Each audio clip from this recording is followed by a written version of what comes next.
Today on Fortnite, I got second place. I was so close. Mom, will you get me a snack? Mom! It's time for adult conversation. With me, your host, Brandy Ferner.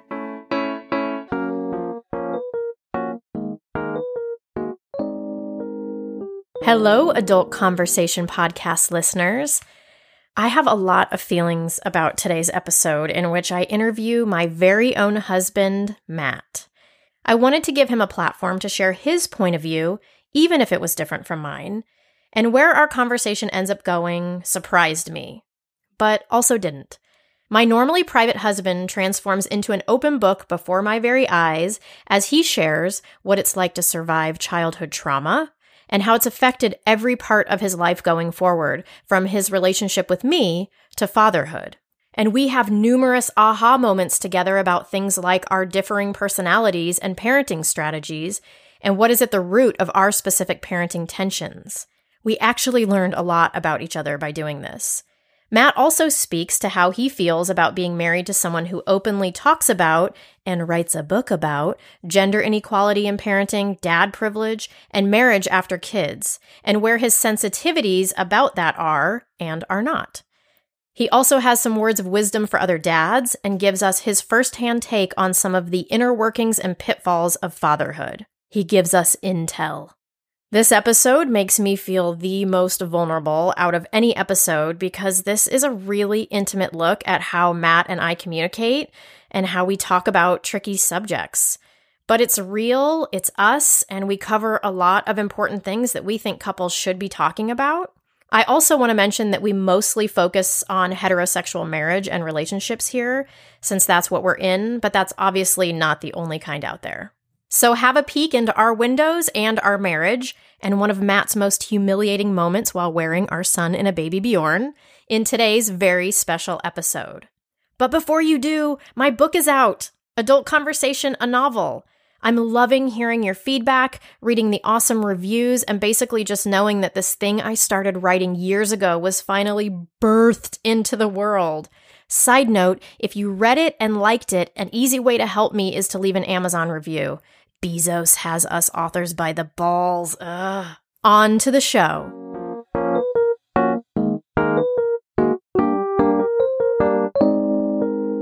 Today we have a very special episode because my husband, Matt, is joining me on the podcast. So it's Mother's Day, and basically the only thing I asked for was to put on a movie for the kids upstairs, which is where they are, so that we can have this conversation. So welcome to the podcast finally, Matt. Thanks so much for having me, Brandy. So we're just basically going to try not to be super awkward as I ask questions that I likely know the answer to, many of them. But there are some things that I don't, and I also feel like some of this could benefit some of you. So today I want to talk about a variety of things with you, of your fatherhood experience, marriage, your other marriage. All my marriages. What it's like to have a wife write a book about motherhood, and also maybe Iron Maiden. And if those first three scared you, then maybe you'll just stay around for the last topic, which will probably be like a 2-hour minimum sesh. Yeah, we need a lot of time to unpack. No one wants to hear it. But anyway, what is something the listeners need to know about you?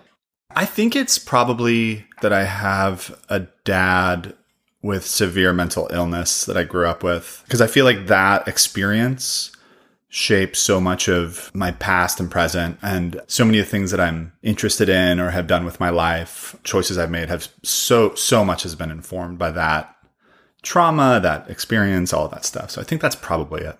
Yeah, and I want to talk to you more about it later, too, as we talk about fatherhood. But I find it really interesting and pretty remarkable that in your situation that you grew up, it wasn't ideal, and it wasn't like your dad was a great guy to you. And so there's a couple different ways people can handle that as being the child of that. Mm-hmm.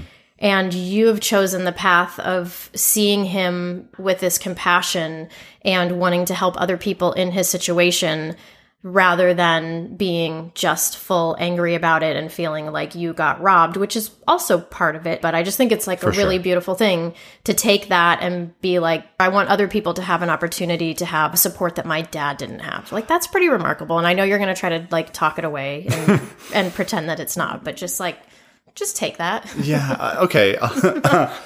I would say that like, it's a very full experience, like going through something like that. And so my own way of processing it has come in different phases. And so like, I don't want to suggest that like I'm not angry or not other things that are maybe ugly feelings or thoughts about this. Like I definitely have those things. And like, it's not just sort of altruism that has grown out of this experience. There's a lot of like negative things as well. But in different phases of my life, I've dealt with those in different ways. And so I think like adult Matt or like middle-aged Matt, if that's where we are, which is, God, it's insane that we are that. Yeah. I'd like that. This is my emotional state right now. It's in part because I have the meaningful work that I get to do. I'm so grateful I get to do. And just so people know that your work is you work for advocacy for criminal justice reform. Yeah. So I work for a magazine that does criminal justice journalism, and it's part of a larger criminal justice group. But it's expanded since this pandemic has started. And so we quantify it now as like a magazine about issues that are in orbit around vulnerable populations. So, of course, incarcerated people, people who have been touched by the criminal justice system are very vulnerable. They're being harmed by our government all the time, and they come from trauma. Sometimes they're living out traumas that have touched them. So we write about them, we cover their lives, and we try to humanize that experience. But there's a lot of other people that are vulnerable, especially in this moment. And we do a lot of storytelling and work around those populations too. So like the unhoused, the unbanked, immigrant communities. Yeah. Something else that I would add to what people might need to know about you is that you're not an open book like I am. So True. That's not to say, of course, that you don't share things with those that are close to you. But I just want to acknowledge how awesome it is that you're doing this, because I know you're stepping out of your comfort zone. So even though I'm really comfortable in the open book place, it doesn't mean you are. So of course, of course, because I love you. Also, I feel like it's worth saying too, because of the work that I do. Like, I feel like I didn't give enough of a description about my dad that like is helpful. Yeah. So go ahead and tell us a little bit about what your experience with your dad was. So, like I said, he had severe mental illness, and like I just want to be cautious about language around this stuff because it's complex stuff. Mental illness is very difficult. And he was never diagnosed. He never went to a doctor. He never got the help that he desperately needed. So I just want to be like mindful of, there's so much stigma around mental illness already. And so I don't really even want to guess as to what exactly he had, but he was very unstable and could be violent at times to my mom and I both, could be a very frightening person. He also was a loving person. I mean, there was times where he was loving and kind, but most of the time he was quite terrifying. And that feeling kind of captures a lot of what my childhood was, is sort of like feeling terror, ambient terror, and then either like processing that later or processing it in the moment and not knowing what to do with those feelings, and not knowing how to even really understand as like a young boy. My first memories of my dad are that of him being very unusual and very scary. And that's like maybe 5. I mean, I have a hard time, I don't know exactly my age, but it's like when I first came online, like the first things I can remember about him are really dark things. The way he would smell, the way he would speak, things he would do to my mom in front of me, violent things, right? Or violent things to me. So like I have a lot of those memories and a lot of those feelings, and that captures so much of that period. And then there was like betrayals and other things that like kind of go along that. But like the bullseye feeling is that of lack of security or violence, or like the orbit of feelings that come that are associated with like when you're living in the eye of a storm like that.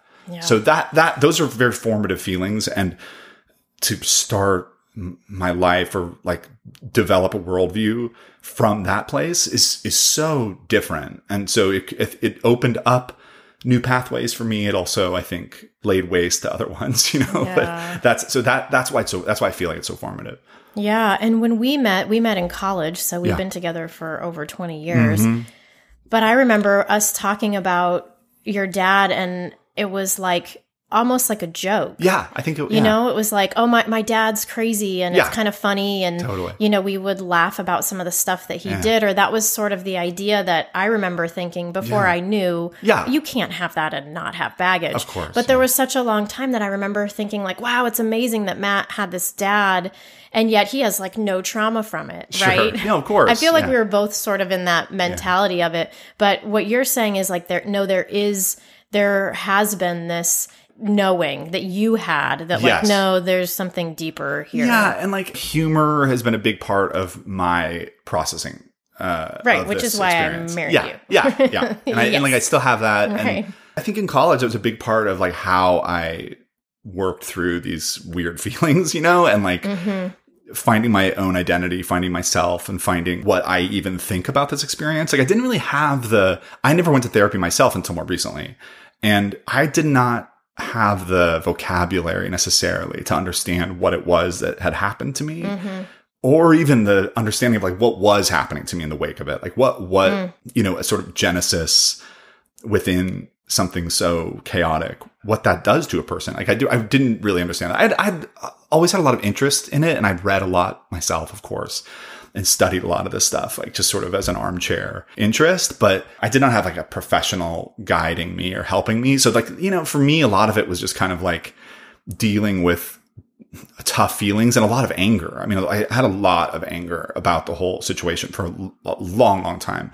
And which is kind of wild because you're like the nicest, most like just optimistic person I've ever met. Totally. And in fact, it fuels so much of that. Like it really, like my optimism in particular, my like sunny outlook, so much of it is rooted in this darkness which is so weird to say, but it's because like I'm a survivor. Like I've survived such gnarly stuff that it's very difficult to get me down. It's very difficult to like make me feel challenged in a situation to the point where I feel my like emotional state being pulled way, way down, like into places that, are totally normal. I don't mean like to stigmatize your set point is just so much higher. Because and some of that is maybe like numbness, like, just being desensitized to big feelings for so long, like I've lived in like a stressed out state for so many years of my life. But my family outside of that experience with my dad is a very loving and upbeat and kind of sunny,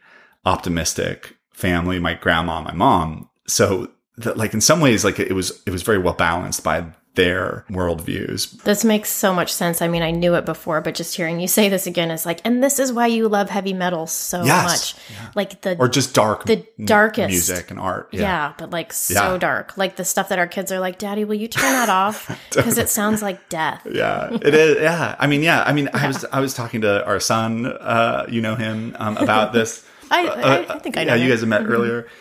And I was telling him how much I love darkness. Like it's a big part of my life. And some of that I think is me processing real life things that happened to me that were quite dark. I love noisy, ugly art and things in life. And when I say it that way, or when I think about it that way, like it makes a lot of sense for me in my current work too. Cause like the ugliness of humanity is, to me, lovable in a way. I mean, it's like that messiness that's we all have that in our lives. So it's not something that is repulsive to me. It's like, hey, brother and sister, like it's all right. Yeah, totally.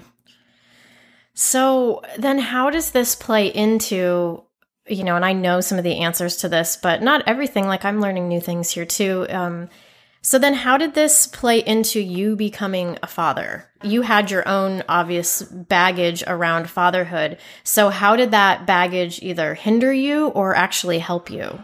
That's such a good question. I think about this all the time. I don't know if I have a great answer for it, but there's like the way I think about it in my head is like, in some ways I'm so glad I did not have a really strong understanding of what had happened to me, because like, I'm not sure I would have, I wonder if it would have changed my motivation or if I would have wanted to have children, because one of the fears or like things about this that is like always a part of my conscious life, and I'm sure subconscious as well, but like, what if I have what my dad had or has?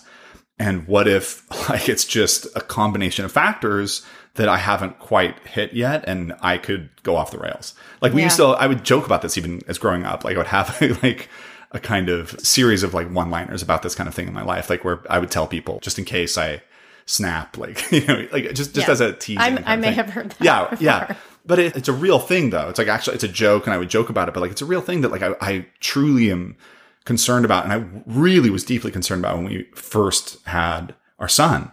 I was like, God, I'm continuing my genetic line. Is this like, did it skip a generation and it's going to come back? Like all these things that like, I just don't know enough about. So I just know just enough about to make me afraid of it. And so that is part of the answer. I didn't totally understand my own feelings about some of this stuff. So like, I'm glad, because of course being a father has been like the best experience of my life. So I'm so glad that I wasn't scared of it. Yeah.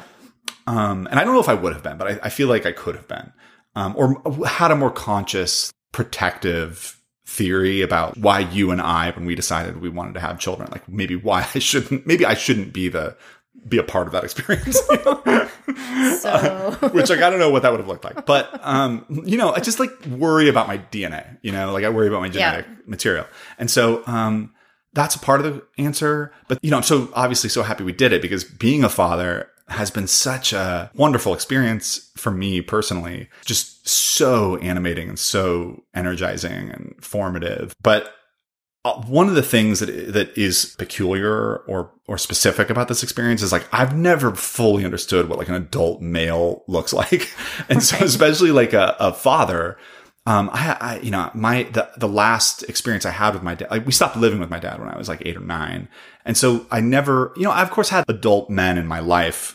So it's not, it's not like I had no models. There were like adult men who were positive in my life that I love and I still love to this day. Just, wonderful friends, adult men who were, kind and fun and funny and generous and loving in ways that aren't a father's love, but like are something. And like, so there's like not, I don't want to say like I'm in such a vacuum that I had no experience, but my own dad exited my life, or I exited life from him out of a sense of survival with my mom, because things were so violent and scary that I didn't know what that looked like. I didn't know what the adult Ferner male looked like my, in terms of like a father or like that kind of thing at all. And so in some ways the answer is, I don't even know if I totally know how much it's affected me or like what it has meant to me to be a dad. Like in some ways it's been this really wonderful thing because it has provided closure for me. Like I can think of my dad at ages, I can like think back that he must have been this age while I'm doing things with our kids. Right. And it's like, whoa, how crazy he never got to experience this, or crazy what I did experience with him and how fragile and how sick he was in those moments. Cause like I'm not mentally ill, so it's a weird kind of story in my head. I'm always like reflecting on. It's also a kind of freeing feeling that I've long felt. And I don't know exactly how to describe it, but it's like I have a blank canvas. like you're drawing the map. You're not like I'm figuring it out as I go. And I'm fucking up and I'm, like I don't. Not so bad, really. Well, yeah, but I mean, I'm not perfect and I don't know all the answers. And I definitely don't know the realm of adult male identity or father identity, at least as it comes to like my genetics. So like in some ways it's really freeing. So like I don't have any narrative, like a prison, like a narrative can be a wonderful thing, but it can kind of be a prison too. So I have this unlit path ahead and I've just tried to make it my own and make decisions that I really don't know if I'm making the right choices. But, at the same time, like I hear other friends of mine who are dads, and like they had fathers who they knew their whole lives, some of them still alive, and they also don't know the answer either. So like some of this is me not knowing. I just don't know. I just don't know what I don't know. Right. And if you had a dad figure for this whole time, so you would pick up on some of the good traits and some of the things that would be helpful. Right. But then you would also pick up on the stuff that wasn't, or that was toxic. Right. And so you don't have either of those. So you can look at it both ways, which is like on one hand, you're not pushing forward a toxic male narrative, right, which I think is such a huge part of who you are. Yes. I think but then right. You also don't have some of the other mappage for like adult male. Right. I mean, I personally don't see that as a problem or a downside, but I can imagine from experiencing it from the inside for you, has to be like, well, what do I do? I never saw my dad be a 40-year-old male. Yes, exactly. Like, so then, like, what does that look like? And how does an adult male treat his wife in a loving way? Yes. And so luckily you come with all of that already, that stuff, like your loving nature is already there. So it's amazing that it is. And so that stuff almost seems like it's just second nature to you. Like, you know how to be a loving, respectful husband, right? Which is pretty amazing and wild, based on what you saw. Yeah. But also there's not a bunch of toxic stuff that you saw growing up that you do the same thing. So I partially love that you got to write this. And some of this we got to write together because I feel like we both ask each other what we need. Right. And so we try to work it out together, which I think is kind of cool. I think that's exactly right. I mean, that's sort of the other piece of this answer is that you being in my life, you have been such a rock for me and such a definitive piece of my adult life.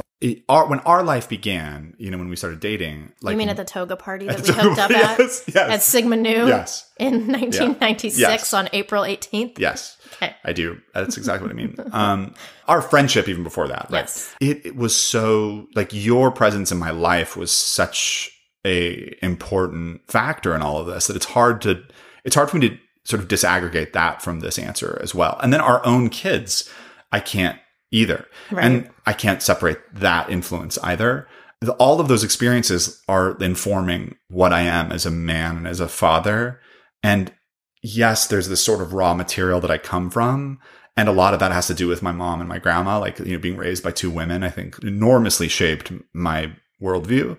But, then having a strong partner like you, someone who grew and changed, and we grew and changed in similar directions, and challenged one another and supported one another and somehow kind of stayed on the same page is kind of extraordinary. But like, that is a huge, huge part. The stability and the love and support that we've had together that you've shown for me is a huge part of that answer. And then the experience with our kids, like feeling their love, experiencing this, new life and being influential to them, and the weight of that, the weight of like being a iconic person in someone's life is crazy. Like, it's crazy. And that I felt that the moment you became pregnant with our son, and then of course with our daughter too. But like that, the first, our first go at this, I think was like earth shattering. Like it is for so many people, but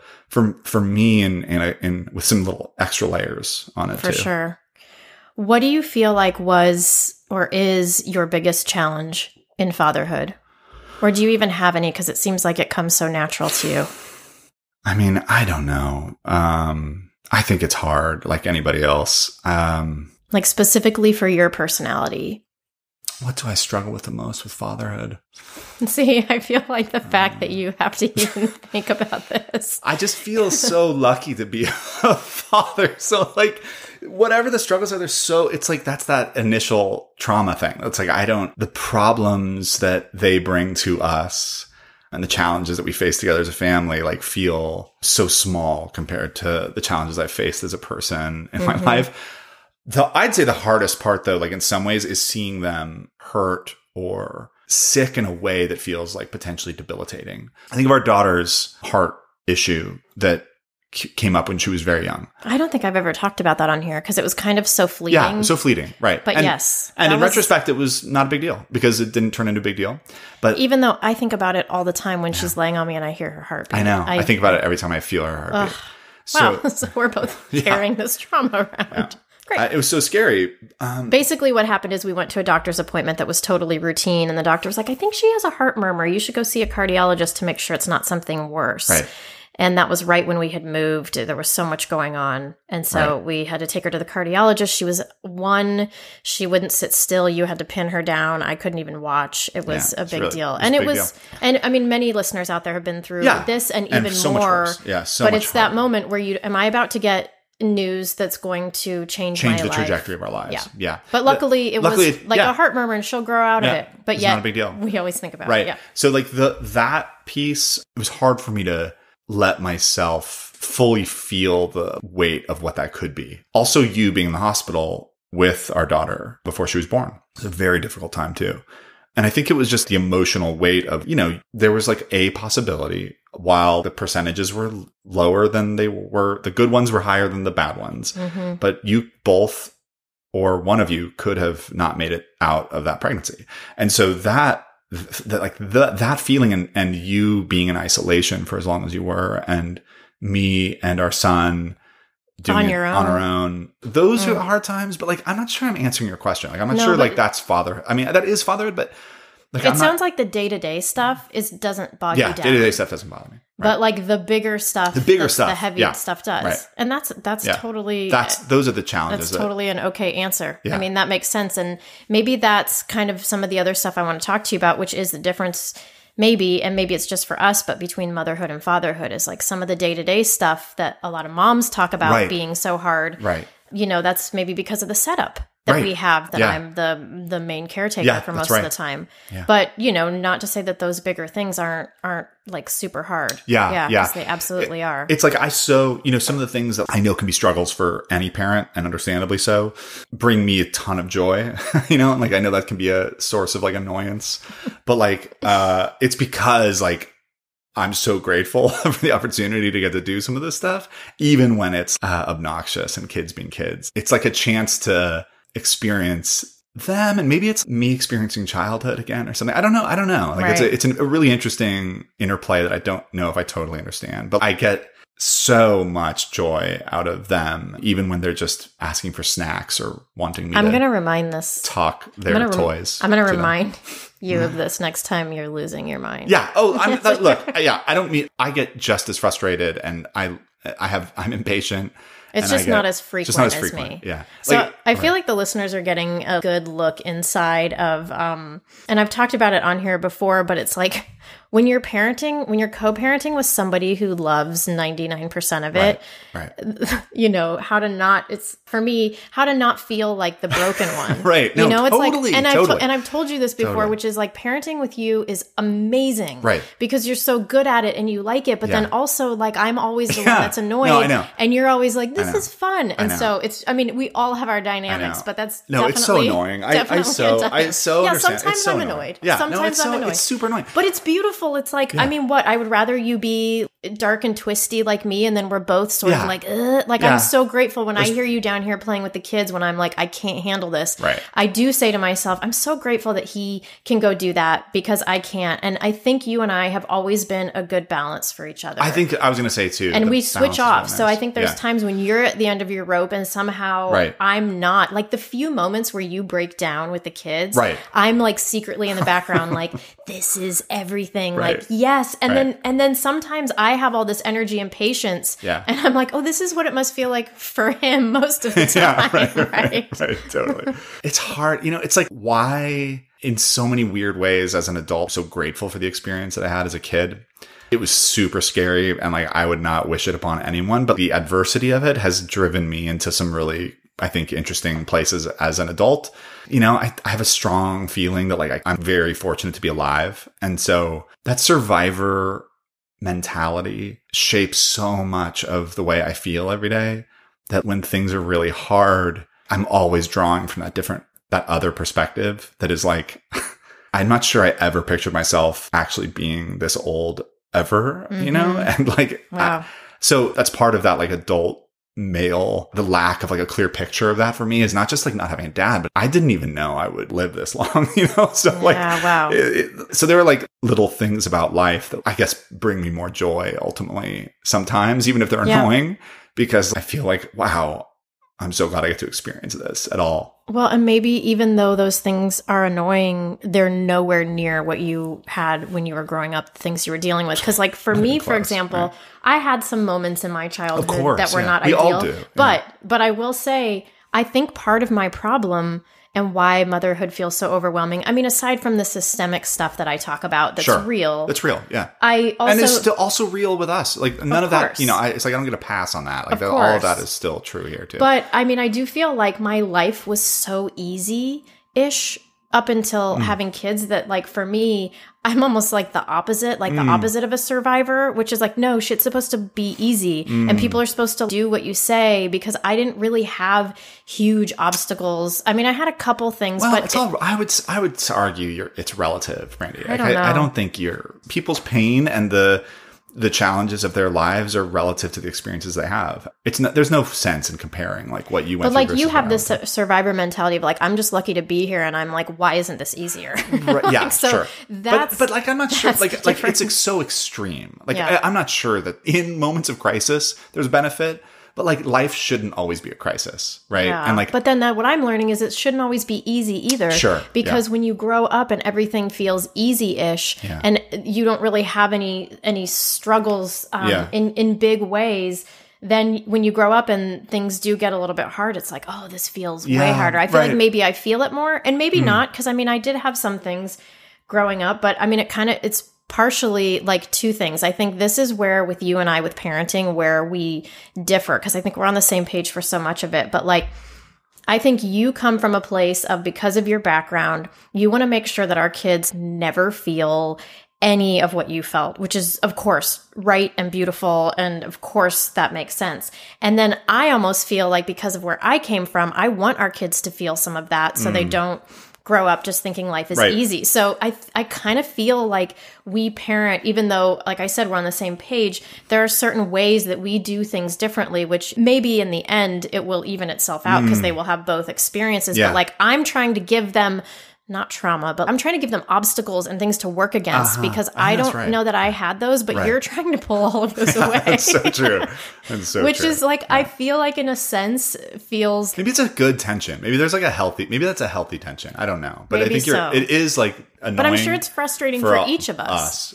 Because it's like, there's some times when I'm like, you cannot make this easy for them. Like, they have to learn perseverance. Right. And you're right, because in my mind, when you say that, I'm like, yeah, we should totally make it easy. Like life's so there's just so much pain, and let's let them not feel it because there's. And I'm always so like, much let's darkness. let them feel it and talk them through it, so that when they're older, they'll be. That's so true. So that's so I feel true. like we just like cracked our parenting. We totally did in a nutshell. We totally did. Like, just, I mean, something little is like when we're doing homework with them, like you will give them the answer 1,000 times faster than I will. I will make them work for it. Right. And so even just in those like little moments and then in the bigger moments. But like I said, I really feel like maybe at the end of it, there is some balancing that happens. Hopefully, I mean, who knows? Or like they're in therapy. Yeah. I mean, this might have been like the worst possible path we carved out for them. We don't know. We'll we will see. find out. Yeah, we'll find out. And then it will be your fault. Then it'll be my fault. Yeah. No, for sure it will be. Because I will say that they aren't strong enough to deal with it themselves because I made it too easy. So easy. Right. Yeah, I think that's fair. Nice. I think that's exactly right. As you're describing this, like, it's funny, we've never talked about this before. We never identified it before, but I think this is exactly where sometimes when we are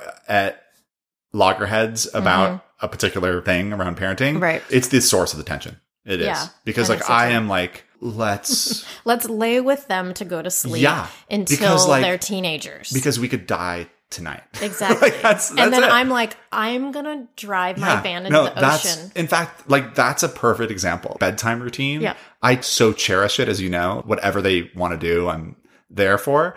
And I know it makes you insane. Yeah, I'm just shaking my head. Yeah, and it's I totally understand that perspective and have so much sympathy for it. But like, I'll just lay there forever because, like, what if I am not alive? You know, like, it's crazy. It's such but like that's what I mean earlier when I was saying, like, life isn't always a crisis and little things like this are not a crisis. And I think that's why I understand your perspective. And I think you're such a great balancing force for me in particular, and why I'm glad you reel me back from some of these things, because like going to bed by yourself is not a crisis, but like so much. Well, it is for our kids. It's just for our kids now. Because we've made it that. Actually, but you know what I mean? Like, it's like life isn't all crisis, and there are challenges and obstacles along the way that are good for us and like normal. But I think my desire to flatten the road along the way comes from a place of crisis, because like that's how my childhood was. Sure. So I am like trying to which I don't think is ultimately always a very healthy thing. Right. So because that's then you can have kids who can't fend for themselves. Right. So that's why I'm glad. But then they also feel your love, and especially from a dad where, toxic masculinity and all that kind of stuff. It's like to have a dad who can really love you and not just be like a ball buster on you is also important. Yeah. So hopefully that's like the upside when they're in lifetimes of therapy. Right. That'll be the one exactly. thing that's good. But. Although remember when it was like just maybe 3 to 6 months ago that I finally was like, we are not laying with them until they fall asleep because we can't do this anymore. And then you were reluctant, but you were like, okay, fine. Yeah. And then remember, I think it was like the first or second night that we came down and we had like a whole night. Yeah. To ourselves. Oh my God. It was incredible. And now I like create, now I really and now you said, and then you said to me, oh my God, this is so great. I wished we had done this sooner. And I almost throat punched you because I'd been begging for this for 5 years. Our whole life. Yeah. Yeah. But I never wanted to give it up and I never wanted to just give it to you, even though you were like, I'll just lay with them. I'm like, they cannot grow up with the story that dad was so loving. He laid with us every night, but mom didn't want to. I was like, I will lay there in rage to not have that be the story. But then to come to find out that it was great. Yeah, it was great. Yeah. It was great. I'm grateful for it. Yeah, good. I'm glad. Yeah. So I wish we'd done it earlier. It was a good idea. Why didn't we do it earlier? I don't know. We should have. Jesus. Okay, what surprised you most about our marriage after kids? Or what shifted for you the most? I mean, obviously, like our time to ourselves is the easiest answer, the most obvious answer, where we can just do whatever we want to do whenever we want to do it, which I miss enormously all the time because those were such fun times. Totally. And then like sleep and everything else that goes along with that. The sense of exhaustion that we feel now is so palpable. But it's funny because our lives are so much more meaningful now with kids. I guess part of my answer is to a different question because like when I first met you and when we became a unit, lovers. When we like became best friends, that was a very important moment for me in my personality development, and like your position in my life made me who I am, and made me feel like a human being, and like that I had a direction. There were solid things about who I was, not all like a web of lies. It was absolutely like the beginning of life changing, meeting you and us forming a partnership for sure. But then having kids together, it exploded all of that and then sent me flying out into space in a different way. So different of a way that it's almost impossible for me to relate to the person I was. Even though those years together were so wonderful. Like, sure, yeah. I don't mean to like diminish how great they were, but like it's so different now and so much more meaningful and rich, even when it's hard. There's so many more points of light. I don't know. So I don't know if that's the answer to your question, but like it's just that's how the phases of our life feel to me. I feel so much more attached to the period that we're currently in. And I'm so glad we made it here because I was so afraid along the way. At so many moments. But it's like I was going to say this a second ago when it came to like the bedtime ritual. This is something that I've told you before, but you're always right. But like you like, you know, choking on my water. Yeah, no, I mean, I don't mean that. Like you have a sense of things. You're able to see things and sort of track them theoretically in your mind. You're able to like visualize us in the future. Whether that was like, oh, let's buy a house or let's have kids or let's get married. Much of that came from you. And I don't know if that... You were like, but I'm going to die tomorrow. Yeah. So like, I don't know. Why are we doing right. This? Like, I so rely on you to have a sense of where we're headed. And I still rely on that. That's why like the bedtime thing makes so much sense to me in retrospect. Because like, of course you're right. You have a better sense of this than I do. And it's been true over and over and over again in our lives. Yeah, I don't even know how to respond to that, really. And it's not that, like, we don't, like, there are things that I think you're wrong about, of course, right? But, like, and we talk about those things, but, like, those are, like, philosophical things. So my life changed so much when we became a partnership. I felt more solid and stable. And then having kids together was, like, just the ultimate. Well, I love it. Now that you've said a whole bunch of very nice things about me, which was not the point of this interview, but I know listeners are probably really interested to know how you feel about having a wife who speaks out against the patriarchy and dad privilege and gender inequality in parenting. And I would imagine most people think that you're probably pissed or think this is about you, or how could we have a good marriage? And yet I'm talking about these things. And even though I talk to my listeners about, this is not my husband that I'm railing against on a public podcast. This is not, I would tell you, and do tell you personally, like I wouldn't start a podcast and a page to be passive aggressive. Like, so amazing, though. Amazing. I mean, that's so not me. I wish I didn't know that's what this was. I wish I never, like, what are you talking about? You have a Facebook page? What are you talking about?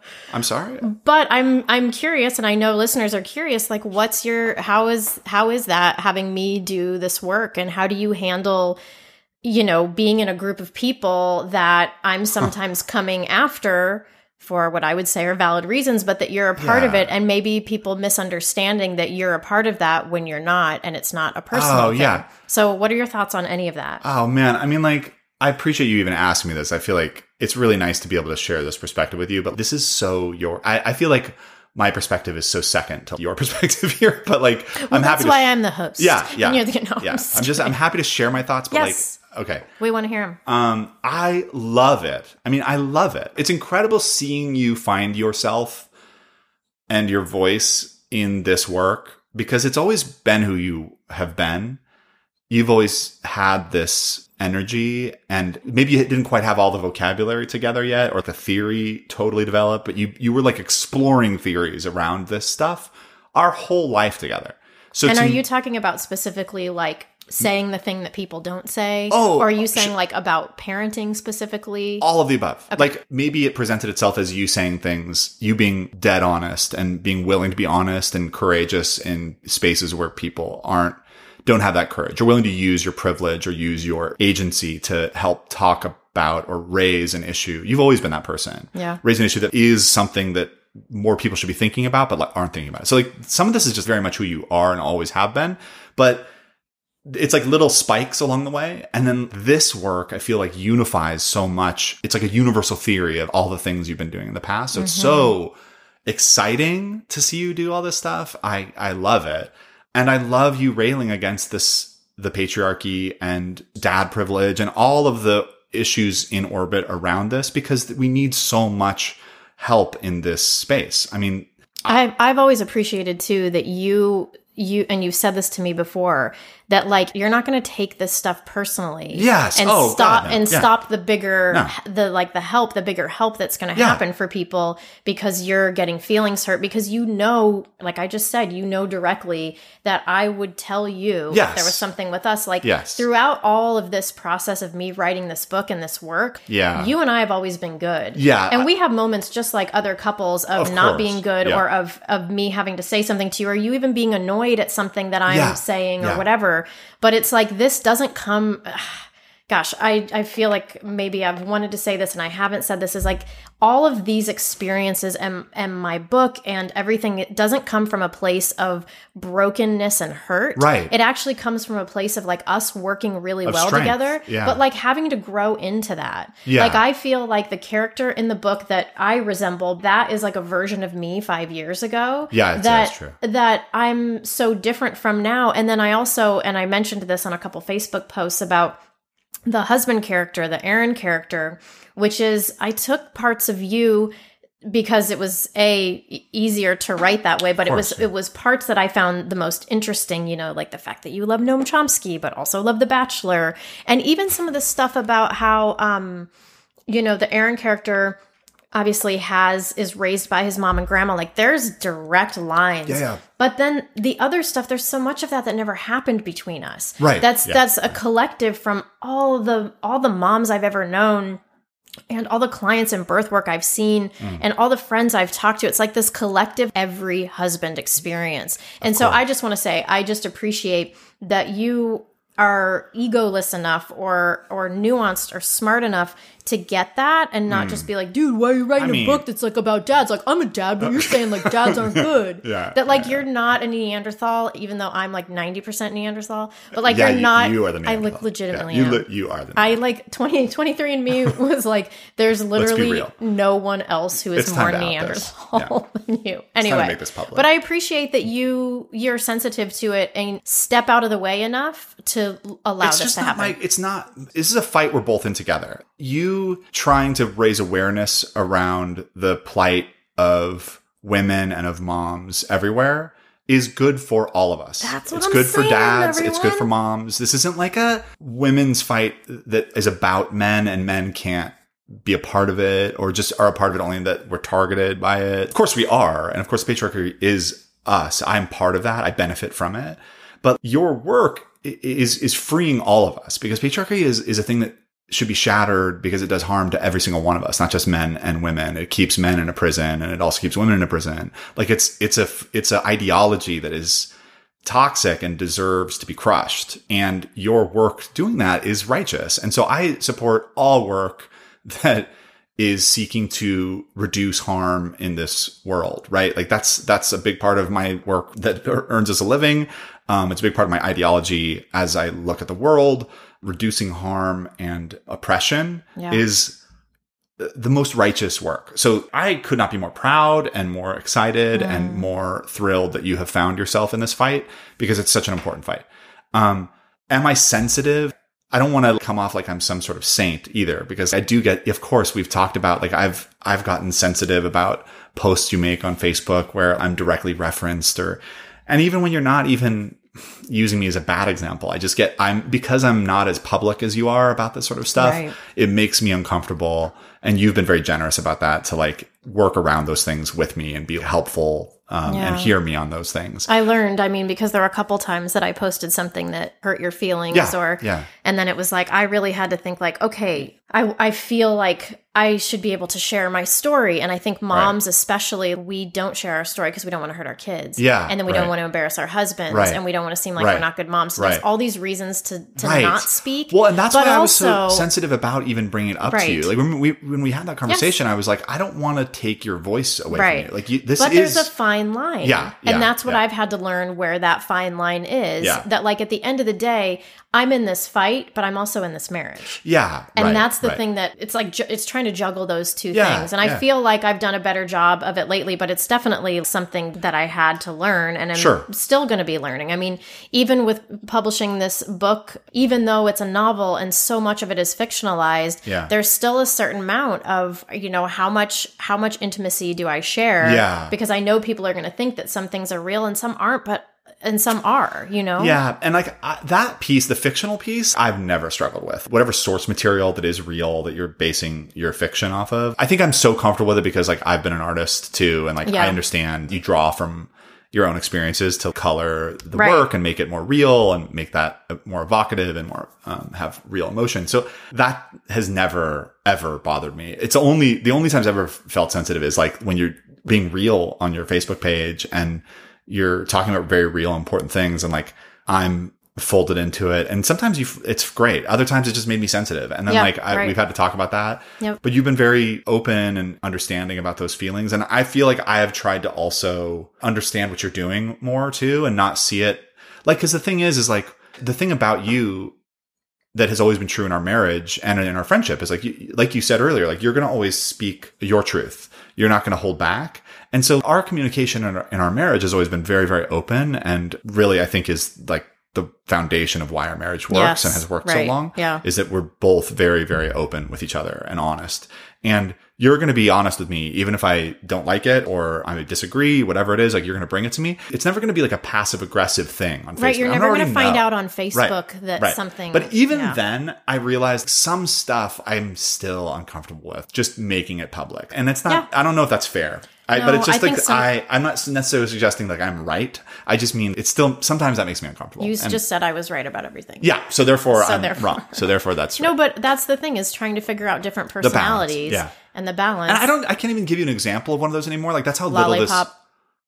I don't even remember. Lollipop post. You don't even remember? You had bought the kids at Disneyland like a giant lollipop that then they were going to beg me for, especially our young daughter. Yes. Who loves treats, who were then going to spend every minute of every day begging me for while you were at work. Yeah. I just don't even remember why that bothered me. Because like that seems like a very, I don't know, it seems like a reasonable thing for you to complain about. I thought it was reasonable, but I think that was one of those moments where it was just figuring out, just the push and pull. And that's the other thing too, is I think it depends on, what were we going through in life at that time? I was just going to say. Because we all in marriage have these times where everything feels like, this is amazing. This is always going to be amazing. And then we have other times where we're like, shit, we're in a rough patch. So Yeah. if we're in a rough Maybe patch we were in and a a post like that happens, then that feels It different. like exacerbates something. Then we're on, we're high in the sky doing great. And then things can be so fragile, especially in marriage and especially with juggling kids. Right. And I actually think right now with this pandemic, it's the same thing. I feel like things feel more fragile. I don't necessarily think between you and I, like I think have had an okay time at this for the most part, but I think there are just certain times when other foundations are shaky that something so minor can set somebody off. I think that's right. Or feel more pointed, really. I think that's what it is. Because it's not like it's a surprise. It feels like a betrayal or like a more pointed thing that it doesn't need to. And it's funny because like you explaining that to me now, it feels like that's a fine. Like I don't know why that bothered me at the moment, but I bet it was something that was going on in our lives. But it's valid. I mean, it's valid that you felt that way, and so we just have to try to figure it out. I feel like it's just I appreciate that we can talk about it because like I really do think it's so important that you are able to have the freedom to discuss anything that you need to discuss, because like I think that's the value of what you do, is that you have this real talk. And it also feels like I don't know. I feel gross about it sometimes because it feels like, that's such a representation of the patriarchy. Well, that's my thing and then I'm too. like, oh my God, I need to work on this, So it's a weird feeling. And that's the rub of it, which is thinking I'm going to show him this and ask him if I can post this first. Yes. It feels like, but then grotesque. I'm not allowed. So then it has to pass through him. But then it's like, okay, but this is like my best friend husband. Yeah. This is a human being. Yeah. So like, that's like where like the and theory that matters to me. Becomes practice. And so that's why most of the time with stuff, I ask you first if it even includes if I'm included. But I mean, the writing of that book really helped me work some things out. And not only that, it taught me how to ask for what I need. So I don't find myself, especially with our kids being older now, I don't find myself a lot of times in a place where I'm like feeling resentful or that there's something that I haven't said. That really helped me figure out what was at the heart of some of the stuff. Yeah. And so I feel like we've grown hugely from that I agree. experience. Well, that's what I was going to say about this work you do. That's the other thing. Is like, I feel like I've benefited from it enormously. I feel like it's grown our sense of ourselves and our marriage and what's possible in our marriage. And we've always tried to do things differently and not conform to normal gender roles and all those sorts of things. And so some of that is just historically a part of our marriage. But this work and you being this loud voice for equality and for freedom that you are has totally impacted our marriage and our friendship and how we deal with things in the house too, or at least made me maybe more conscious of certain things that maybe I wasn't as conscious of, that I was taking for granted, or maybe you and I both were taking for granted. I think like there's so much that I feel like I've learned from you from this work, and that has directly made our marriage stronger. Just having some conscious thinking and conversation about these things. Like, these gender roles are so difficult to escape. Here we are, two people that like really deeply care about this and want to do good for each other, love each other deeply, don't want to be shitty to each other, and have these gross expectations based around the fact that you happen to be a woman and I happen to be a man. And like, there are certain things that our culture and our society tells us we do. Yeah. And we can rest on those real easy. Right. And sometimes you aren't even conscious that choice is being made or that there is a choice. Right. But even us who are thinking about this still misstep. Yes. And always. So that's why sometimes when I think about, or I hear about men who are like, oh, this is just bagging on dads or whatever, it's like, no, this benefits you.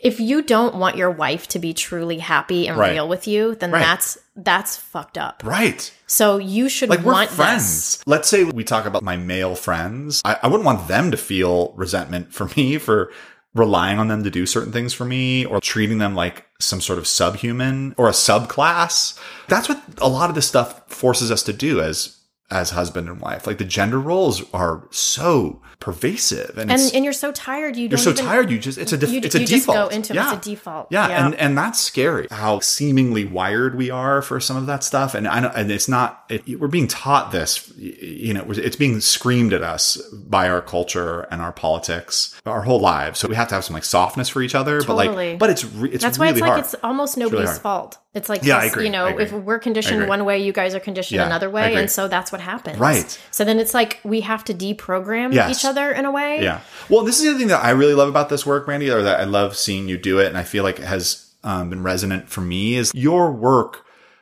allows for me, and I think for other dads, an opportunity anyway, to think about maleness, masculinity in different ways. And that there can be an expression of it that is different than and maybe even a little scary, or maybe even a little challenging, or maybe scary isn't the right word, but something that makes you might even feel a little angry or feel a little bit like, oh, what Brandy's saying is an attack on me. Like maybe, defensiveness. And defensiveness. Yeah. And, maybe if men gave it a second and tried to think it through and the theory that you're proposing, maybe they'd come out the other side realizing that, oh yeah, this is like supposed to be my best friend. This is supposed to be like my partner through everything. And like, maybe I am doing things that are negatively impacting her, at least in a straight relationship, right? If we're talking about men and women. I think there's so much that can be learned from the work that you're doing from a husband's perspective that is so freeing. It's so liberating. And like that part is really fun while challenging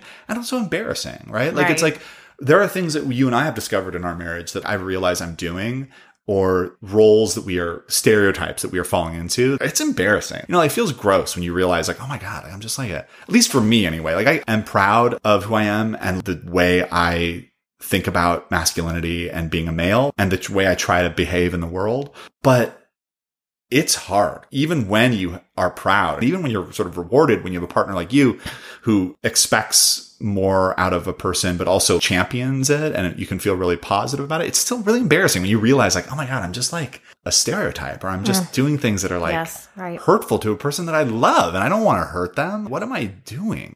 Where there's heartache, to the extent that men hear these things from you or read your posts and feel challenged by them, I think so much of that stems from embarrassment. I think there's some of it is just like, they get it. They know, they see what you're saying and it makes sense. And it's like, oh man, I'm doing some of that too. And like, it sucks to have to admit that. And then you want to make a set of different choices. And I bet many of them do, or at least plant a seed to let them think through their behaviors and try to change. If they're that soft though, because I do feel like there's a defense mechanism. And if that's a certain coping mechanism that people have, then how do they really let that go further than just thinking, I'm better than most guys, or I know which sippy cup is right, or whatever. I think that men are more sensitive than they let on. I actually think men are capable of a larger spectrum of emotion and are aware of a lot more than culturally we're kind of caged by. And maybe that's just the optimist in me, but I do want to believe that there is capacity for understanding of this and even capacity for change. Right. I just think men in the world, men in America in particular, I think there's a very narrow spectrum of our identity and a very narrow spectrum of our emotion that's acceptable. Right. And I want freedom for everybody. Yeah. I don't want just freedom for moms. I want dads to be able to tap into what they want and not have to be in their breadwinner box. Yeah. Like, I wouldn't want to be in your shoes either. I wouldn't want to be the person that the idea that you have to bring home all the money. Yeah, like weird. Really somewhere in the middle where both people get to say, here's what I really would like to do. Yeah. But here's what I would like to do. Because I know you probably wouldn't want to, I know for sure you wouldn't want to be working as much as you're working. Oh, yeah. But like our systems aren't set up for that. Right. So if we can't even have the conversation, Right. then now we're so far away from getting that set up. But when we can start to have the conversation and get out of our egos and really think about like, what would make each of us happy? Right. And let's try to build that, maybe that moves us closer to getting some changes that can support that. That's kind of far off, and I don't know if that'll happen in our lifetime. But yeah, I mean, but we have to start somewhere. We have to start somewhere, and at least talk about it. I mean, like structurally, we aren't set up in this country it's a false set of choices that were presented. Either you're a stay-at-home parent, or you're the parent that is in the workforce. So frequently, the kind of polar the sets of poles that were offered. And it's like when you first met your partner, when you first fell in love with your partner, when you first decided to build a life together, like you didn't know that was the thing. I don't think. I certainly didn't. No, I think that's what took us by surprise. And I remember having a conversation with you. We were sitting at a California pizza kitchen in Santa Monica. I don't think I was pregnant yet. And I remember saying to you, I think I would be a stay-at-home mom. Yeah, like, I think I'd really like it. This. It sounds really fun. Yeah. And I think you were like, yeah, that sounds good. And I just look back on that moment and I think, she didn't You didn't have know. any It's not fair. idea. Yeah. Right. But then what's crazy is like we chose that. Right. And then that's just been the trajectory. Right. And like how to course correct that. Yeah. I mean, obviously there's probably people out there who are like, well, you could have just gotten a job in a babysitter. Like Yes. it's not that hard. No, it's, yeah.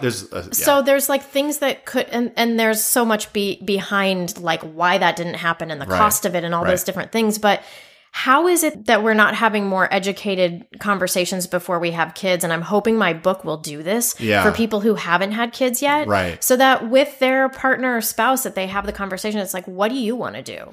Right. And what do you want to do? And what have you heard? And I mean, I think almost the more, because it was kind of like we did that. Right. The more groundbreaking thing is, how will we know if it's not working for somebody? Yes. And when should we reassess it if somebody's not happy? And maybe that's the person who's working all the time who's like, listen, I want to be home with the kids some of the time too. Yeah. And have those. But again, the way healthcare works in our world is that it's tied to the person with a full-time job or whatever. Right. Well, that's what I was going to say. It's like, it feels like that's the false set of choices that are given us. I mean, they're very much like a practical, very real set of choices for people. I don't mean to suggest that they're, but it is so false in the spectrum of actual possibilities. Right. Why do we not have a society that supports both partners working sometimes so they can be at home with their kids and service the home and all the work that goes into that?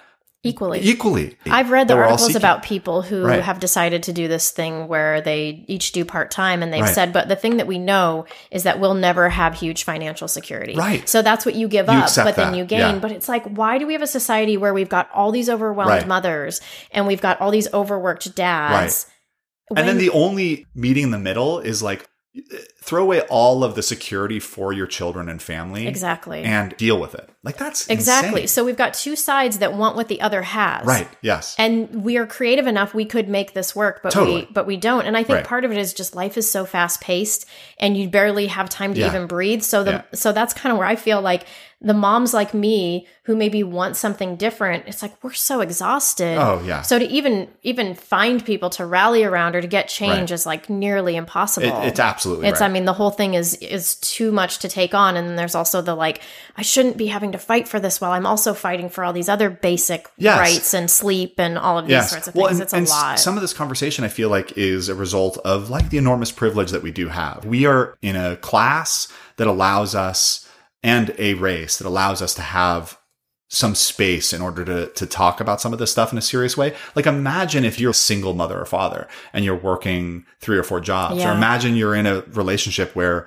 your partner is abusive or has some substance use disorder or has mental illness, right? It's like there is so much complexity. Like we are lucky and privileged to be able to have these conversations and think about this stuff. Right. And that's the value of your work, because you can use this privilege and talk about this stuff. But like, there are so many families, there are so many couples who the idea of even entering into these kinds of concepts theoretically, it just doesn't make sense because of the practical difficulties of their lives. And that's also a big part of this, is like we live in a country that does not care about vulnerable people. It doesn't care about structural inequities that are a part of our systems, and the poverty that exists here. We accept it as normal when it should not be accepted as normal. And that's enormous segment of the country that have to worry about, surviving to the next day, whether that's paying rent or not being thrown out of their home,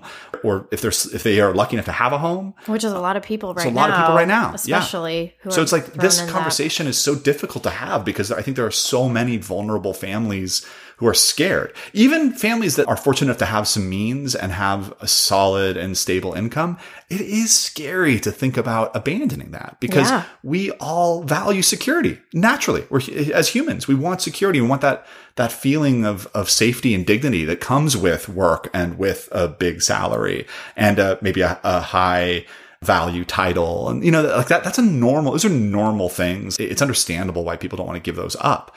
And yet we have to think about these things from this perspective in order to make progress. But we're all backed into corners, kind of like fighting for survival from different perspectives. Exactly. And sometimes when you finally get the energy, like once you've moved past a stage, like the early kid stage, right, you kind of forget. how intense that was. And that was one of the points of my book is I felt like it was important to me to write that while I was still in that, because I knew had I waited, I would have just eased up on some of it and felt like, oh, that's not as big of a deal. Yeah. And so I think that's the other thing is maybe we come out of this and then we want to change, but it's like we're on to the next thing. And we kind of, that was hard, but we made it through. And it's like you forget when you're in it just how hard it is. It is and how tired you are. Yeah. No, I think that's right. That's and I never wanted to forget that. I mean, I remember writing in a journal, I never want to forget how hard this feels, because when our kids have kids, I want to show up for them in the most ways that I can. But I just want to remember this because I know I'm going to forget it. And I even find myself now, when I'm at places and there's like loud kids at the restaurant, my first thought is annoyance, but then I immediately am like, remember what that felt like? Yeah. And so then I go to the soft place and I think, how can I help this mother? Well, the first way I can help her is by not giving her dirty looks that her kids are loud.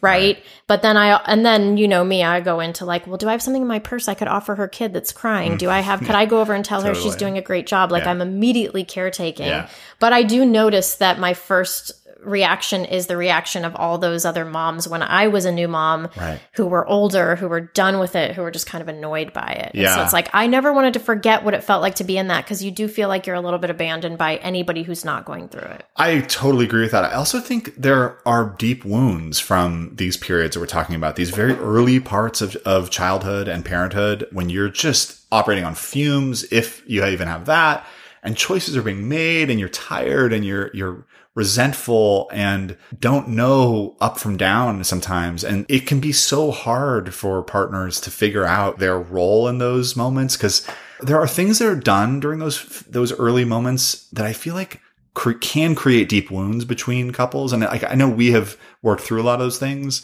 but I think getting past those things is also a very hard thing. Dads, I think, feel, even if they weren't participating as much as they should, I think they feel like they want to have ownership of that stuff too. And that they did something and they contributed, where so often I think like moms are doing the bulk of that work. That's a hard thing over time to like reanalyze and open back up and think about, especially if a mother has been brought to her knees. If like that partner is like, I have so much resentment for this friend. This person was supposed to be my friend and they abandoned me. Or maybe that's too far, but like they were not as supportive as I wish they would have been in this moment of real crisis that I didn't know what I was doing, but like I was just operating instinctually. And where were they? Were they sleeping? Were they helping? Were they changing diapers? I know there are things that happen during those crazy early moments that are so difficult and creates real resentment that can be a barrier to have these larger conversations that you're trying to have. Like it creates a big stumbling block, I think, for men in particular. There's enough cultural stigma on like kind of so-called deadbeat dad that is scary or embarrassing, at least. Like you don't want to feel like you're one of those. It gets close to that when you start to think through like of all these choices that were made. God, did I do enough? Could I have done more? And sometimes I think it's hard for anyone to admit fault, for sure. But especially when it comes to your children and your partner who you're supposed to love the most. I think the medicine for that though is the communication. Yeah, I think so too. Which is, I think both parties, if a dad realizes I really could have done more, and I, looking back, we like just everything, basically everything you just said. If there's a dad out there that feels that way, to just say it. I mean, imagine the undoing of tension. Oh man, I know. Or even like I did with you, and I've talked about it on my podcast when our youngest was like 3, and I was just like, I have so much resentment, but I love you, and so it's like not personal, but it also is because you've gotten to do all these things that I haven't been able to because of this role that I picked, but I didn't know. And it's like even feeling confused about that, I think bringing it to the other person is the first place to go, because you holding on to it will kill you. That's so true. And then I think it speaks to your earlier question. Depending on who the career person is in the relationship, in our situation, it was me. I became the worker. I had resentment even about that. We talked about that too. Right. Like it requires a kind of mutual understanding and generosity with one another that can be difficult for any couple. I mean, it's just hard. Like you think your experience is the hardest one. It's understandable. You're not in someone else's mind. You're not in their body. You don't understand the pain they are in. You understand your own pain and your own resentment and frustration. So it's easy to be settled in that place. And it takes a lot of work to realize. Totally. And I think in each other's brains, we each have these resentments and questions and frustrations going on. And if we aren't voicing those to the other person, I don't know how marriage lasts. Yeah. Because then I think that's what happens then when the kids are no longer the thing that distracts you. Yeah. It's kind of like the pandemic right now that everybody's coping mechanisms and distractions are gone. Right. So you're just like with yourself right now. And so I think in that way that marriage, once the kids are gone and they're the big distraction, it's like, oh, wow, things have eroded and we've never what's looked our at relationship them anymore? Yeah. Right. So Where do we connect? That's why I'm a huge proponent of like have the hard conversations. Yeah. And you'll also learn, is this somebody that I want to keep doing this with? Yes, I think that's another important thing. But it's like, even saying that, I think for so many people, understandably, is very scary. Especially for avoiders. I think different personality types, I think an avoidance mindset who's just a distractor and somebody who's like, I don't want to feel the feelings and I don't want to look at that. It's almost impossible. Yeah. So I know not everybody can do it. And I know maybe it's just my ideal version, but I really do feel like open communication is the medicine for modern marriage. I totally agree. Also, too hot to handle. Is also an important piece. Yeah, and Bachelor, all trashy reality television is a key piece to a happy marriage. Can I ask you, do you have any tips or anything you would say to moms who are in a situation where they have a husband who isn't stepping up? What do you make of that? Or what would you tell the dads? Like, you seem to have this aspect of it figured out about being a respectful, engaged husband and father. And is there anything, or is it just like there's nothing you can tell somebody? They either are or aren't, or is there any parting words of wisdom you would have to pass on? That's such a great question. And I don't know. I don't know if I feel comfortable. I just don't know if I feel like I have a strong enough sense of it. I mean, I appreciate you saying that you think I do. I mean, I've known that one time you said something when we were talking about this.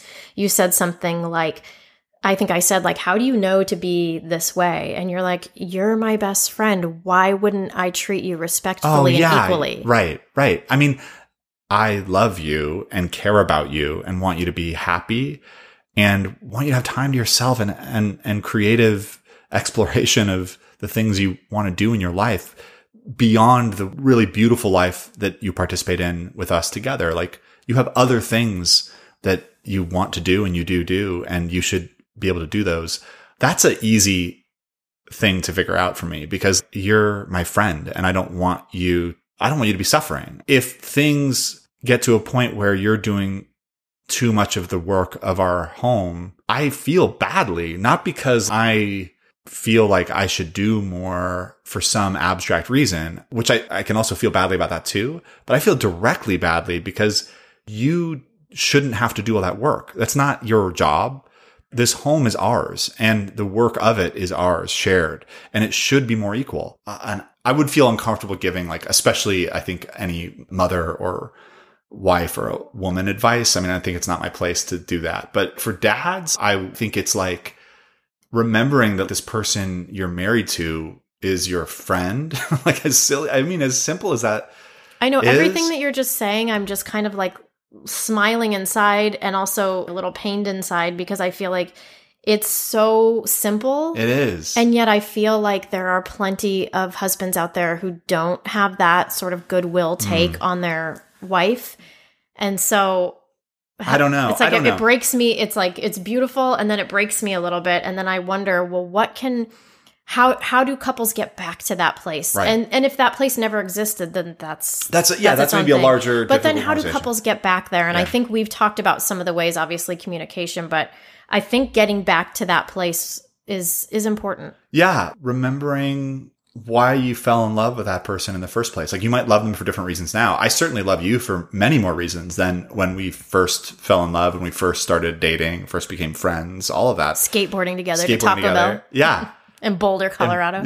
Like those are great. I love all those memories, but like, you're an incredible woman now. You were incredible then for reasons that were obvious to me then too. And I still appreciate those things, but you have grown into a really stunning woman. And I love you for reasons now that I couldn't have even imagined when we were like in Boulder skateboarding together, Right, or goofing off together. That's what I always think. Like, how yeah. did we know that this was going to be this like rich, deep, supportive? On bigger, we didn't, and we got yeah. lucky. I mean, I think we really got lucky. I think we did a lot of hard work. We've done a lot of hard work, and we'll continue to do that. But our work. personality types, I think, were just matched. I mean, luckily, because what if you weren't a communicator? I would have left a long time ago. I would have not been able to hang.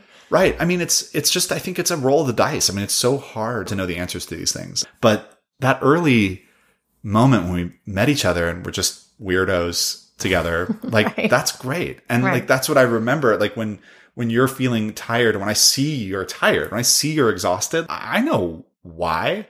It's not hard to understand. So it's like, even if maybe I don't know why. Maybe like let's like sometimes it's obvious because like the house is a mess, kids are crazy. It's clear to me like too much has landed on Brandy's shoulders, or it just feels like too much and I need to step up and help. And so it's easy to make those choices. But then maybe there's times where I don't fully understand what you're going through. Maybe you're feeling stressed or anxious or feeling pain about something that isn't actually in our home. It isn't about our marriage. It isn't about our kids. It's something else. You're still my friend. I don't want you to suffer. So like it's easy to see when you're feeling those feelings. I want to do what I can to help support you feeling okay again. And so sometimes that's just as simple as like, I'm going to clean up the house. I'm going to do this or that. I'm going to go figure out dinner. I'm going to whatever, like these little tasks. I'll put the kids to bed. They're not little. No, they're huge. Yeah. Well, they do have huge implication for sure. Over time, for sure. It's like little things over time for sure. Yeah. But I just think like that's easy. Those are easy things to figure out, that if you just step up and see the opportunity to do something, you just do it.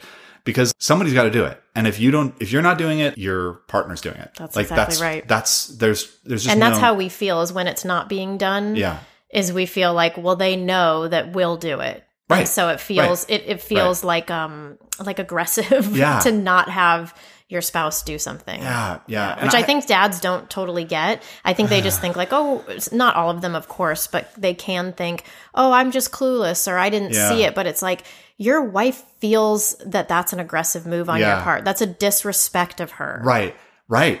I think men are really well served by not letting themselves become one of the children in the house. Like, I think that's a big deal. That's an understatement. Yes. Yeah. Like I think that's like a really big deal. And I think that does happen. And sometimes it's just easier for her to have him be another child because undoing it is too much work. Right. And it's just that thing where you only have so much energy. So I'll just do it for him. Yes. Because the argument we're going to have about it, I just don't want to have. It speaks to there's so many pieces of our lives that a partner can really step up and help. And yet a partner usually, I don't want to stereotype so much, but usually like the dad or the husband is leaning on the wife, mother to organize the home. And that includes like grocery trips. That includes the unseen work of motherhood. Yeah. Yes. That we've talked about and you talk about all the time, so importantly, and like little simple things that I have seen bring great value to you, and I want to do them anyway. But seeing the appreciation that you have for them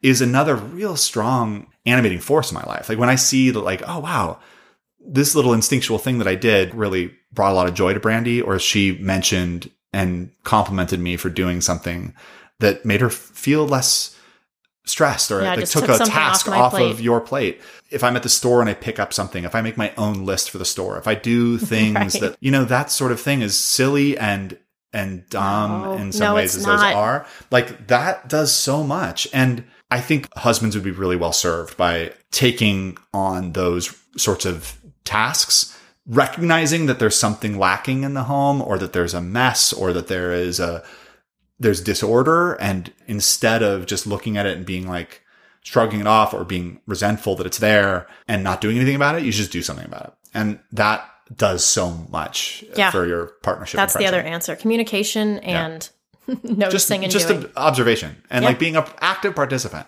I don't think like I've ever been the person that's just a passive, like, I don't think I've done that in our marriage, but like there's moments where I have. I mean, there's moments I know I have fallen short of wanting to do more. And whether that's because I get busy with this or that, maybe I have excuses that I feel are justified, but it still happens. But it's a thing I'm thinking about all the time, because I don't want us to fall into those traps, because I think it kills so much of the friendship in the marriage. Yeah. Like it becomes something else. For sure.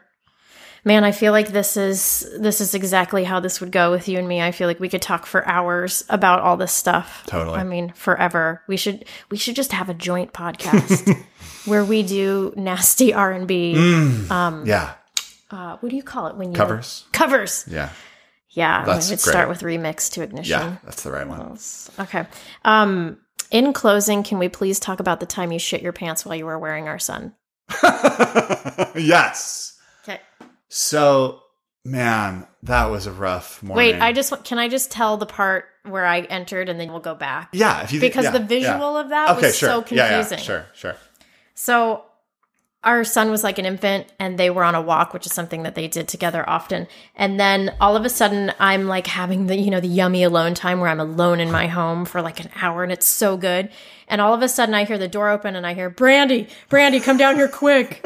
And I'm like, oh my God, something happened to the baby. He's not okay. So I'm in this like mother, just like flurry running down the stairs. And I come downstairs and my son is on Matt and there's shit, but it's on Matt's shoes. And I'm like, I don't and I think maybe you had taken him out and you were like holding, I don't even. My memory is, but all I remember was like, oh my God, the baby shit. Wait a minute. The baby looks dry, but there's shit.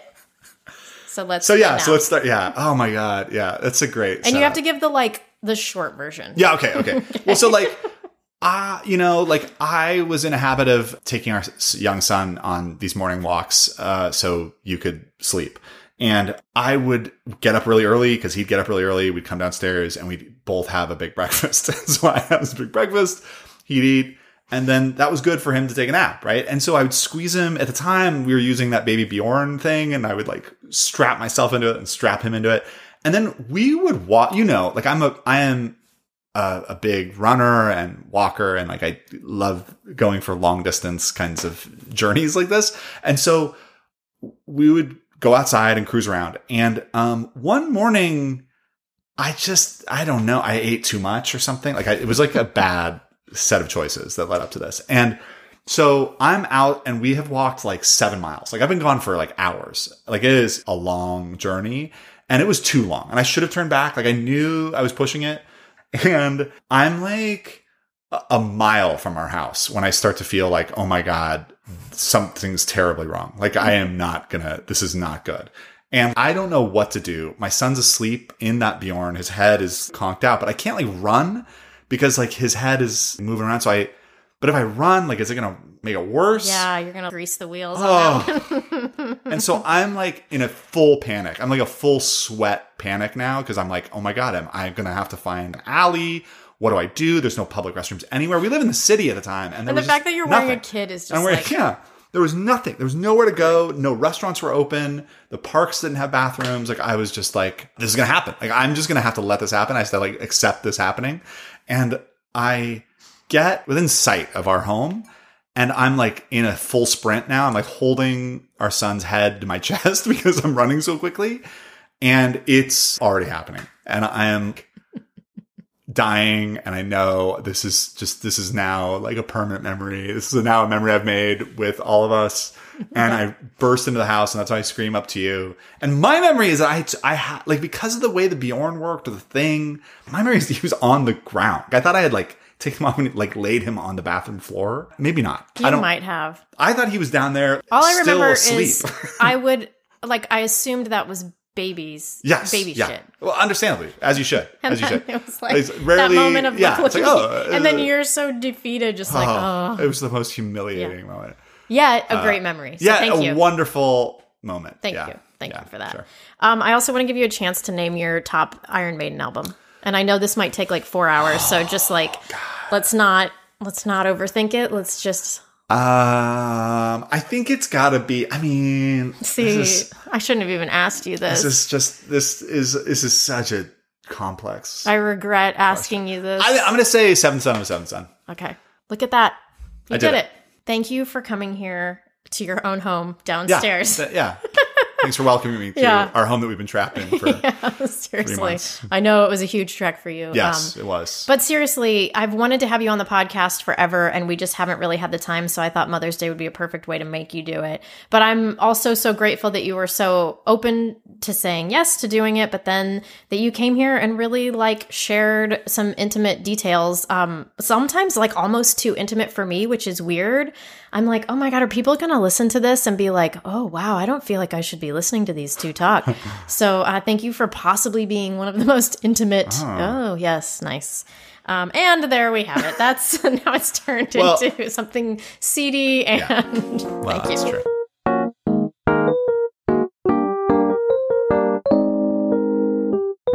I feel like you guys know me on an entirely different level now, like you've all seen me naked. Here are things that I didn't expect from this interview. I didn't expect Matt to open up so quickly and with such visceral emotion, but I'm so glad he did. And even though he's wildly supportive of me, I also expected him to have more complicated feelings about my work that maybe he just hadn't shared with me. But this interview illustrates why I can do the work I do and be so open and honest. Like I mentioned in my last podcast, it's because I have people around me who love me for me, whose love isn't fragile, Frozen 2 shout out, and who see themselves as partners with me in this work. I am beyond lucky. And also, we work hard to have this kind of family and marriage culture. And Matt is a fucking unicorn. And what you couldn't see here was me swooning with my chin perched on my hands while he said all of those really nice things. I mean, wow, I didn't expect that. So this might be an episode that you have your spouse listen to if you think there's something they could gain from it or your marriage could gain from it.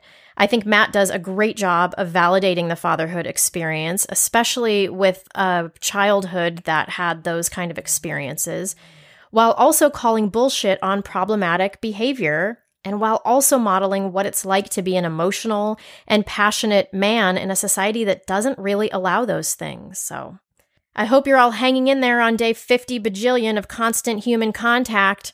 Godspeed, people. As always, thanks for listening.